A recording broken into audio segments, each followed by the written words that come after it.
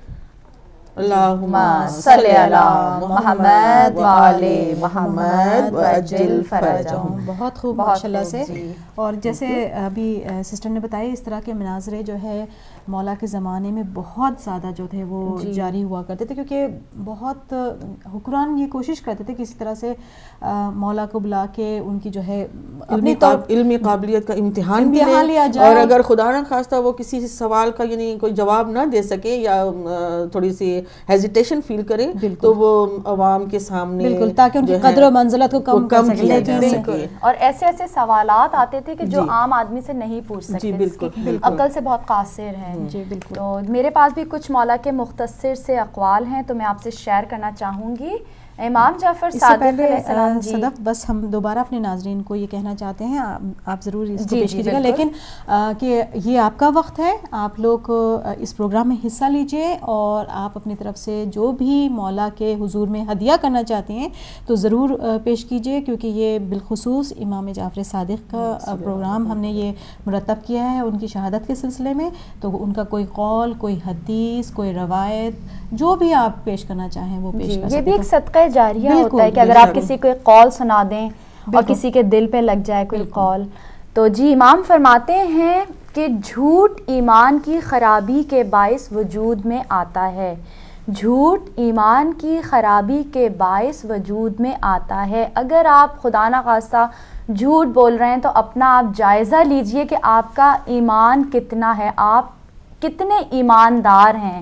اگر آپ کی زبان سے خدا نہ خواستہ جھوٹ نکل رہا ہے تو بہت کوشش کیجئے کہ کبھی آپ کی زبان سے کوئی جھوٹ نہ نکلے. چاہے آپ بہت سے لوگ مذاق میں بھی جھوٹ بول دیتے ہیں, لیکن کیا ہوتا ہے کہ جو فرشتہ ہے لکھنے والا, رائٹ ہینڈ والا ہے, لیفٹ ہینڈ والے ہیں, وہ فوراً لکھ دیتے ہیں. ان کو نہیں پتا کہ یہ مطلب مذاق ہو رہا ہے یا کیا ہو رہا ہے. جھوٹ از جھوٹ, عادتاً جھوٹ بول دیتے ہیں اور محسوس نہیں ہوتا کہ جھوٹ بول رہے ہیں. جی جھوٹ کے معاملے میں معصومین کا قول ہے کہ جھوٹ بولنے والے کی سب سے بڑی سزا کیا ہے؟ سب سے بڑی سزا اس کے لیے یہی ہے کہ اس کی سچی باتوں پر بھی لوگ بالکل یقین نہیں کرتے. تو یہ اس کے لیے ایک طرح سے سمجھے کہ یہاں سے ہی تباہی شروع ہو جاتی ہے. دنیا کتنی عذابناک بن جاتی ہوگی کہ آپ سچی بات بھی کر رہے ہیں لیکن لوگ یہ سمجھ رہے ہیں کہ آپ جھوٹ بول رہے ہیں. بالکل. تو اچھا, دوسرا قول مولا کا ہے کہ مومن ڈرپوک لالچی اور بخیل نہیں ہوتا. مومن ڈرپوک، لالچی اور بخیل نہیں ہوتا. تو اپنے آپ کو اتنا طاقتور بنائیے، بالکل ڈرپوک نہیں بنائیے اگر آپ اپنے آپ کو مومن کہتے ہیں. اچھا، تیسرا قول مولا کہہ رہے ہیں خداوند عالم حلیم اور با حیا شخص سے محبت کرتا ہے. جی سسٹر، اس کے بارے میں آپ کیا کہنا چاہیں گی؟ کیونکہ یہ دیکھیں یہ تمام خاصیتیں ہیں، یہ تمام نیکیاں ہیں جو آپ کی فطرت میں جو ہے خدا بند تعالیٰ جو ہے وہ دیکھنا چاہتا ہے کہ آپ میں جو ہے بہت حلیم پسندی ہونی چاہیے، آپ بہت باحیا ہوں، کیونکہ حیا جو ہے یہ ایمان کا حصہ سمجھا جاتا ہے. بالکل. اور کہا جاتا ہے جس میں حیا ہے، شرم ہے، وہ کیونکہ جھجکے گا گناہ کرنے سے پہلے، وہ سوچے گا کہ یہ تمام چیزیں جو ہے یہ منع ہے اور اس کے لیے وہ شرم محسوس کرے گا. تو حیا کو جو ہے نصف ایمان کہا گیا ہے کہ جو انسان اپنے حیا رکھتا ہے، شرم رکھتا ہے، تو وہ ہمیشہ ہیزیٹیشن کرے گا کسی قسم کو گناہ کو کرنے سے پہلے، کسی قسم کی جو برائی کی طرف بڑھنے کے لیے. تو اس کی وجہ سے جو ہے خداوند عالم ایسے لوگوں سے محبت کرتا ہے جو ان تمام خوبیوں پر جو ہے وہ قابض ہوتے ہیں اور اپنی شخصیت میں اس کو رکھتے ہیں. بہت خوب.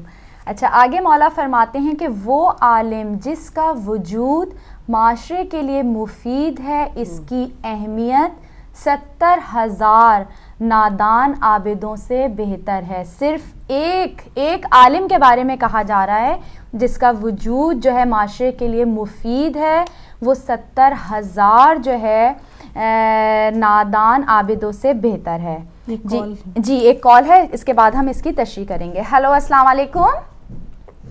وعلیکم السلام، میں انیس صدر بات کر رہا ہوں نیو یارک سے. جی بھائی، ہم آپ کو بہت خوش آمدید کہتے ہیں. آپ کیا کہنا چاہیں گے؟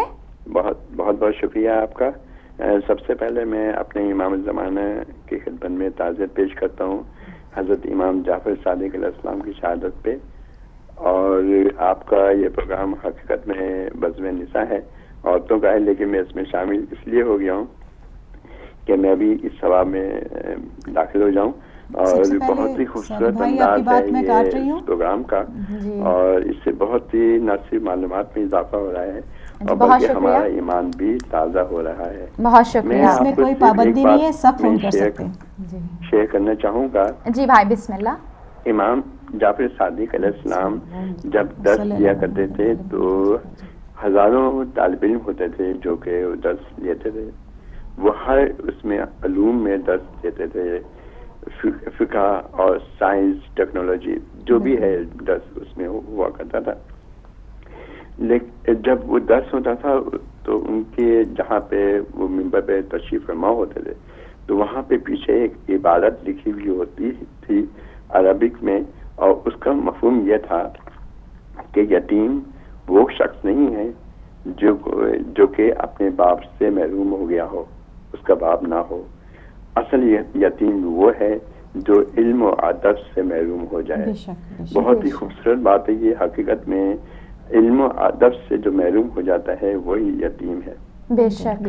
تو ہمیں جو امام جعفر صادق علیہ السلام نے علم کے بارے میں توجہ دی ہے، بلکہ ہر امام نے، یہاں تک کہ قرآن شریف کی پہلی آیت جو ہے وہ بھی الگ ہے، سورہ الگ ہے، اور اس میں بھی علم کے اوپر ہی زور دیا گیا ہے. تو ہمارا تو واقعہ یہ بنتا ہے کہ ہم پہلے علم حاصل کریں، اور علم حاصل کرنا بے حد ضروری ہے. اگر بغیر علم کے نہ ہم اہل بیت کو پہچان سکتے ہیں اور نہ ہی ہم خدا کو پہچان سکتے ہیں. بغیر علم کے آدمی بالکل ہی بیکار ہے، جس کا کوئی مصرف نہیں ہے. اور خدا یہ کہتا ہے کہ خدا یہ پوچھے گا کہ ہم نے تمہیں کیوں پیدا کیا تھا، ہم نے تمہیں عبث تو نہیں پیدا کیا تھا. تو ہر چیز کا سوال ہم سے خدا کرے گا. تو بہترین طریقہ یہ ہے، بس یہ آخری بات ہے، بہترین طریقہ یہ ہے کہ ہم علم حاصل کریں. اور علم حاصل کرنے کے لیے ہمارے پاس تو بے تحاشا خزانے موجود ہیں، اور سب سے بڑا خزانہ جو ہے وہ قرآن شریف ہے، جو بلاغہ ہے. اور قرآن شریف ایسا ہے، میں آخری بات کہنا چاہوں گا آپ سے کہ اگر اس قرآن شریف کو پڑھا جائے اور اس کے تفسیر کو باقاعدہ پڑھا جائے تو میں سمجھتا ہوں کہ انسان میں بہت زیادہ تبدیلی آ سکتی ہے. ابھی مجھے بہت خوشی ہوئی ہے، ایک یہاں پہ زاد راہ ہے، وہ کتاب بھی چھپی ہے ان کی، اور اس کے علاوہ وہ زادہ راج جو ہے انہوں نے ایک قرآن شریف کو ویڈیو میں کیا ہے، یعنی ویڈیو ہے اس کی، اور اس میں قرآن شریف کے بارے میں علامہ شاہ حیدر صاحب کا جوالی صاحب کا تفسیر ہے، اور وہ پہلے قرآن شریف کی آیاتیں ہوتی ہیں، اس کے بعد تفصیل بیان کی جاتی ہے. تو اس سے یقین کیجیے اتنا فائدہ ہوا ہے. بہت سی باتیں ہیں جو کہ ہم لوگوں کو نہیں پتہ تھیں، وہ اس کے بارے میں اب پتہ چلنا شروع ہوئی ہیں. میں آپ کا بہت بہت شکر گزار ہوں کہ آپ نے کافی وقت لیا. شکریہ. جی آپ کا بھی بہت بہت شکریہ. آپ نے پروگرام پسند کیا اور ہماری حوصلہ افزائی کی اور ہمارے بھی علم میں آپ نے اضافہ کیا ہے. تو بس پروگرام جو ہے آخری مراحل میں ہمارے چل رہا ہے، تو اسی قول کی میں تھوڑی سی تشریح کرنا چاہوں گی جو فرمایا وہ عالم جس کا وجود معاشرے کے لیے مفید ہے، اس کی اہمیت 70,000 نادان عابدوں سے بہتر ہے. تو اس میں مولا یہ بھی سبق دے رہے ہیں کہ جو ہمارے عالم ہیں، جو بہت اپنے علم سے ہمیں جو ہے فیضیاب کرتے ہیں، ان کا بھی ادب کیا جائے. ہم اپنے آپ کو یہ نہ سمجھیں کہ ہم بہت نمازی ہیں، وہ ہیں. اگر ہم نادان ہیں تو اس کا کوئی فائدہ نہیں. ہمیں اپنے عالموں کی عزت کرنی چاہیے، ان کو دعاؤں میں یاد رکھنا چاہیے. جی سسٹر، بس پروگرام کے آخری مراحل میں تو آپ ہمارے ناظرین کو کیا پیغام کہنا چاہیں گی؟ یہ جو میرے بھائی نے ابھی فون کیا، جی میں اسی کو آگے بڑھاؤں گی. اسی میسج کو ایک طرح کا میسج بھی تھا کہ علم حاصل کرو چاہے تمہیں چین جانا پڑے. ایک مشہور حدیث ہے نا کہ علم حاصل کرو لحد سے مہد تک. بالکل. جب تک ہم علم حاصل نہیں کریں گے، تحقیق نہیں کریں گے، ہم سیدھے راستے کو پا نہیں سکتے ہیں. اور اس کے بعد یہ ہے کہ ہم اپنی تفرقہ بازی کو چھوڑیں. اپنے تفرقات، اپنے جو بھی اعتراضات ہیں وہ اب کتابیں پڑھیں، ان سے سوالوں کے جو ان کے دماغ میں آتے ہیں ان کا جواب حاصل کریں اور علماء سے رابطہ کریں. اور سب سے بہتر جو ہمارے پاس بہترین کتاب جو اللہ تعالیٰ کی موجود ہے قرآن حکیم، اس کو صرف الماری میں سجا کر اس کو جزدان میں لپیٹ کر نہ رکھ دیں. اور اس کو پڑھیں اور ایک اچھے مسلمان، ایک اچھے مومن، ایک اچھا انسان بننے کی کوشش کریں. اور اپنے وقت کے امام زمانہ اجل اللہ تعالیٰ فرجہم کی آمد کی اور ان کو خوش دلی سے استقبال کرنے کی وہ تیاریاں کریں جو ان کا حق ہے. بے شک بے شک. بہت شکریہ. میں آپ کے تہہ دل سے شکر گزار ہوں کہ آپ ہمارے پروگرام میں آئی اور ہمارے پروگرام کو زینت بخشی. جی سسٹر، آپ ہمارے مہمانوں کو کیا؟ بہت علمی گفتگو چل رہی ہے کیونکہ امام جعفر صادق کا یہ پروگرام ہے جنہوں نے علم کے لیے بہت زیادہ کوشش کریں. تو اسی حوالے سے میں یہ ان کا قول کوٹ کرنا چاہتی جو انہوں نے فرمایا کہ لوگوں میں سب سے بڑا عالم وہ ہے جس نے دوسرے کے علم کو اپنے علم کے ساتھ ملا کر ترقی کی ہو، اور لوگوں میں سب سے زیادہ قیمتی وہ ہے جس کا علم سب سے زیادہ، یعنی کس قدر علم کے بارے میں جو ہے مولا نے جو ہے اس کے بارے میں تاکید کری ہے. لیکن یہی میسج میں دینا چاہتی ہوں کہ ہم جن آئمہ کے ماننے والے ہیں ان کی حیات طیبہ کو ہم لوگ کم فہمی، کم نظری سے نہ دیکھیں بلکہ بصیرت کے ساتھ دیکھیں، اور پھر کوشش کریں کہ ہماری جو زندگی کی جو بہت سی رکاوٹیں ہیں، بہت سی پریشانیاں ہیں، اس بصیرت کی وجہ سے جو ہے جو ائمہ طاہرین کی زندگی سے ہمیں حاصل ہوگی وہ ختم ہو سکتی ہیں، اور اس کے علاوہ آخرت کی جو ہے نجات بھی اس طریقے سے ہم کو مل سکتی ہے. تو یہی میرا میسج ہے کہ ہم ان کی زندگی کو جو ہے وہ بصیرت کے ساتھ دیکھیں اور پھر ان کی جو تعلیمات ہیں ان کو اپنی زندگی میں لانے کی کوشش کریں. جی بہت شکریہ سسٹر آپ کا بھی. بس خدا سے دعا گو ہیں کہ جس امام کے لیے ہم نے آج پروگرام کیا اسی کے صدقے میں جو ہے ہم کو اور ہماری اولاد اور ہماری آنے والی نسلوں کو علم کی دولت سے مالا مال کر دے. اور جو ہمارے علماء ہیں، خاص طور پہ ہمارے ہدایت ٹی وی کے جو سربراہ ہیں مولانا عباس آبدی اور مسز عباس آبدی یعنی ہماری راضیہ بھابھی کو صحت، تندرستی اور لمبی حیات عطا فرمائے اور وہ ایسی ہماری سرپرستی کرتی رہیں. اور جتنا بھی ہم نے یہاں پہ درس دیا ہے اور لیا ہے ان سب قول پر ہمیں خود کو بھی عمل کرنے کی توفیق عطا فرمائے. خدا ہماری اولاد کو نیک اور صالح اٹھائے، ہر برائی، ہر خرابیوں سے ہماری اولاد کو بچا کے رکھے.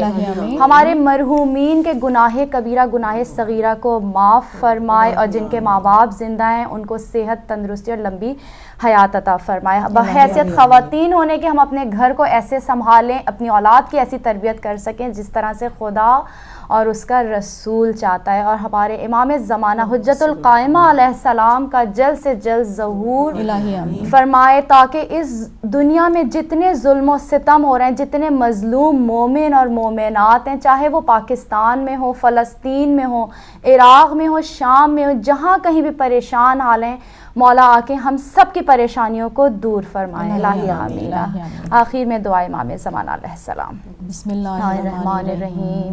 اللہم کن لولیک الحجت ابن الحسن صلواتک علیہ وعلی آبائہ فی ہذہ الساعۃ وفی کل ساعۃ ولیاً وحافظاً وقائداً وناصراً ودلیلاً وعیناً حتی تسکنہ ارضک طوعا وتمتعہ فیہا طویلا برحمتک یا ارحم الراحمین. اللہم صلی علی محمد و آل محمد وعجل فرج